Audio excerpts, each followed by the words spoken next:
Let's get to our next opening act topic on this week's Rock Squad podcast, and that is rest in peace, Don Everly. One half of the Everly brothers has passed away at the age of 84 at his home in Nashville. Don and Phil Everly made a name for themselves with their great songwriting and, of course, their distinct dual harmonies, which were always so amazing.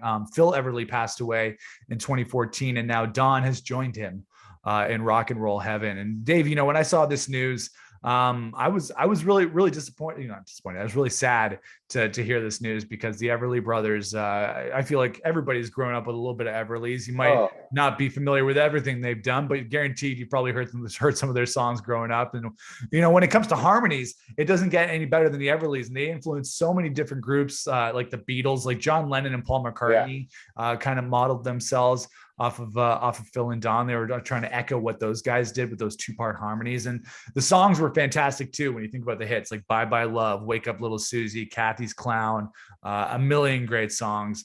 And we've been lucky to have these, we'll be talking about Charlie Watts coming up too. And we've been lucky that we've had so many of these classic rock musicians, these legendary musicians be with us for so long, we're so thankful. And so many of them still are with us, which we're super thankful for. But as time goes on, it's 2021, as we get further into this decade, we are going to keep losing these legends. And it's really going to start to feel like the end of that classic greatest hits, classic rock era. And with the death of Charlie Watts, as we'll talk about, with the death of Don Everly, it does feel like we didn't grow up in that era, but it's still music that's very much impacted us. And it does feel like it's starting to feel more like that end of that era.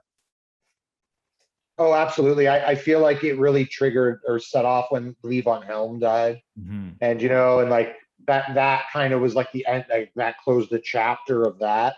And now that Neil Peart's gone too, it's like all the major Canadian influence, or, not Levon Helm, but you know what I mean? Like that, like the band's very Canadian. And that kind of thing. It's just, it's crazy, man. People don't, we're all walking in the same direction. It's just some of us get there sooner than others. So you never know who's going to last, who's going to be around forever. And it's really sad, man. It's really sad that they're all like that era of drummer is just slowly disappearing, but it's happened before too. If you look back in history, all those old drummers, those great Showtime big band drummers, like, those were the talk of the town too. And then they sadly move on. And that's just the way the world works, So it's weird, but it definitely closes a little bit of a chapter every time one of these legends passes on. And we've lost a lot of legendary musicians from one of the later eras too. When you think about the 90s, and we lost Chris Cornell, we lost Scott Weiland, we lost Chester Bennington, kind of in between classic rock and new rock or 90s rock. We lost Tom Petty. There was quite a few, David Bowie, Prince, right? It's always going to be a continuous thing. People are always going to pass away, but it does feel like we've lost a lot of legendary musicians over the last couple of years. And the rock music world is lesser for it. But we're thankful that we've had Don Everly. We had those songs. I know it's maybe cliche to say, the music will live on in our hearts, but that's the thing about when you're a musician like that and you've made music that has affected the world, is that it does live on and it does endure. And I think that's one of the coolest things that somebody can ever do. If you're somebody, like Don Everly or Charlie Watts or any musician, and somebody's able to remember your song when you pass away, it's like, that is something that not everybody gets to do.